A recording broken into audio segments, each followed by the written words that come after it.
हमारे पैर का अंगूठा आपस में मिला हुआ रहेगा और इस तरीके से बैठ जाएंगे, कमर गर्दन सीधी कर लेंगे। ये सभी साथियों को मेरा नमस्कार। कैसे हैं आप लोग? आशा करते हैं कि आप लोग स्वस्थ होंगे। आज वज्रासन करने का सही तरीका, इससे होने वाले लाभ, किन लोगों को वज्रासन करने से बचना चाहिए, बिगिनर कैसे सीख सकते हैं। वैसे तो हर योग खाली पेट करने से ज़्यादा लाभ मिलता है, लेकिन वज्रासन इसका अपवाद है। वज्रासन आप खाना खाने के बाद अगर करते हैं तो आपको लाभ ज़्यादा मिलता है।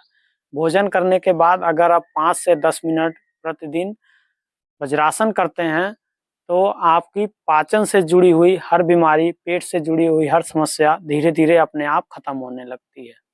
वैसे तो वज्रासन खाना खाने के बाद करना चाहिए, लेकिन अगर आप इसको योग के क्रम में कर रहे हैं तो सबसे पहले खड़े होकर आसन करते हैं, उसके बाद बैठ के आसन करते हैं। तो बैठ के आसन में सबसे पहले वज्रासन में बैठ जाते हैं, उसके बाद इसमें 4-5 आसन और होते हैं, वो करते हैं। तो चलिए बताते हैं कि वज्रासन करने का सही तरीका क्या है। तो सबसे पहले इस पोजीशन में आप आ जाएं। इसके बाद आप देखिए हमारे पैर का अंगूठा आपस में मिला हुआ रहेगा और इस तरीके से बैठ जाएंगे, कमर गर्दन सीधी कर लेंगे। ये है वज्रासन करने का सही तरीका। अब जो लोग वज्रासन में नहीं बैठ पाते हैं तो उनके लिए सबसे पहले क्या करना चाहिए? उनके लिए सबसे पहले हम जो है दंडासन में बैठ जाते हैं, क्योंकि वज्रासन में बैठने से हमारे एंकल में दर्द होता है। यहाँ पे जो लोग बिगिनर हैं तो उनको यहाँ पे दर्द होता है, यहाँ पे भी दर्द होता है। तो सबसे पहले हम एंकल की एक जो है एक्सरसाइज कर लेंगे, उसके बाद वज्रासन में बैठेंगे। एंकल की एक्सरसाइज के लिए हम अपने एंकल को ऐसे घुमाएंगे। देखिए 10 बार जो है क्लॉकवाइज घुमाएंगे, फिर 10 बार एंटी क्लॉकवाइज घुमाएंगे। इस तरीके से ये जो है एंकल के लिए, जिनके एंकल में एड़ी में दर्द रहता है, उनके लिए ये बहुत अच्छा एक्सरसाइज है। उसके बाद इसको आगे पीछे ऐसे करेंगे, ये भी 10 से 15 बार करेंगे। उसके बाद इसके उंगलियों को चलाएंगे ऐसे। तो इस तरीके से जब भी हम जो है इस एक्सरसाइज को करके उसके बाद वज्रासन अगर करेंगे तो हमें दर्द कम होगा। उसके बाद ऐसे बैठने में अगर दिक्कत हो रही है तो उसके लिए एक चादर या तौलिया इस तरीके से फोल्ड कर लें और इसको इसके बीच में ऐसे रख लें। इस तरीके से बीच में रख लेंगे, देखिए तो हमारे एंकल पे लोड जो है कम हो जाता है। इस तरीके से आप धीरे धीरे पहले जो है 10 सेकंड बैठेंगे, उसके बाद धीरे धीरे 1 मिनट बैठने लगेंगे। रोज रोज की प्रैक्टिस करेंगे, कोशिश करेंगे तो आप 10 से 15 दिन में इसे कंफर्म सीख जाएंगे। तो इस तरीके से आप नीचे तौलिया, अगर जो है यहाँ पे भी दर्द हो रहा है तो इसके नीचे एक जो है पिलो भी रख सकते हैं। वैसे यहाँ नहीं ज्यादा दिक्कत होती है, ज्यादातर एंकल में ही दिक्कत होती है। तो इस तरीके से अगर आप लगातार कोशिश करते हैं 10 से 15 दिन तो आप वज्रासन लगाना धीरे धीरे सीख जाएंगे।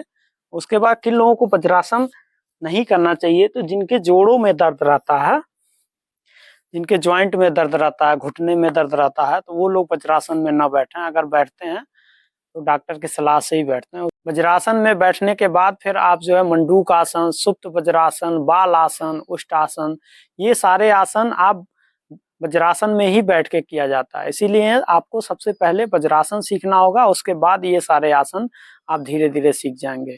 जैसे देखिए सुप्त वज्रासन में बैठने के लिए सबसे पहले आपको पीछे से खोल लेना होता है।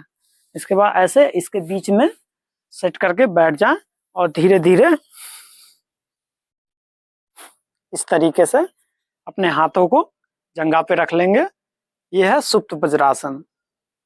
तो जब आप वज्रासन में बैठना सीख जाएंगे उसके बाद धीरे धीरे जो है सुप्त वज्रासन में ऐसे जो है पीछे से इसमें खुला रहता है और आगे से घुटना टच होता है।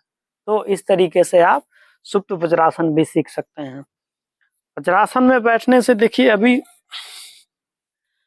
वज्रासन में बैठने से हमारे पिंडलियों में दबाव पड़ता है, जिसकी वजह से ब्लड सर्कुलेशन हमारा ऊपर की तरफ आता है। जब भी हम वज्रासन में बैठते हैं तो हमारा एक बंद यहाँ से लग जाता है, ब्लड सर्कुलेशन हमारा कमर के नीचे का फ्लो कम हो जाता है और वो ब्लड फिर हमारे जो है पेट के आसपास ब्लड सर्कुलेशन बढ़ जाता है, जिसकी वजह से हमारी पाचन शक्ति, छोटी आंत, बड़ी आंत, ये अच्छे से काम करने लगती हैं, जिसकी वजह से हमारी पाचन शक्ति बिल्कुल मजबूत हो। इस आसन में बैठने से हमारी कमर दर्द की भी समस्या धीरे-धीरे, जिनके कमर में दर्द रहता है, क्योंकि वज्रासन में क्या है, हमारी कमर गर्दन बिल्कुल सीधा हो जाता है, मेरुदंड सीधा हो जाता है। इसकी वजह से जो भी हमारे इंटरनल ऑर्गन होते हैं वो अच्छे से काम करते हैं। इस आसन में बैठने से कमर दर्द की समस्या धीरे-धीरे खत्म हो जाती है, क्योंकि हमारी देखिए वज्रासन में बैठने से कमर गर्दन बिल्कुल सीधी हो जाती है। मोटापा कम होने लगता है। मोटापा कम होने का कारण ये है कि वज्रासन में हम खाना खाने के बाद बैठेंगे तो हमारा पाचन शक्ति मजबूत होगा, जिससे हमारे शरीर में अच्छे से जो भी हम खाते पीते हैं हमारे शरीर में लगेगा, उससे मोटापा कम होगा। इस आसन में बैठने से हमारा ब्लड सर्कुलेशन धीरे-धीरे नॉर्मल होने लगता है, जिसकी वजह से हमारा मन, दिमाग, शरीर सब धीरे-धीरे शांत हो जाता है। अगर आप हमारे चैनल पे नए हैं तो चैनल को सब्सक्राइब करें, वीडियो को लाइक करें। आशा करते हैं कि हमारे द्वारा बताई गई जानकारी आपको समझ में आया होगा। आप वज्रासन को डेली रूटीन में ले आएंगे। धन्यवाद, नमस्कार।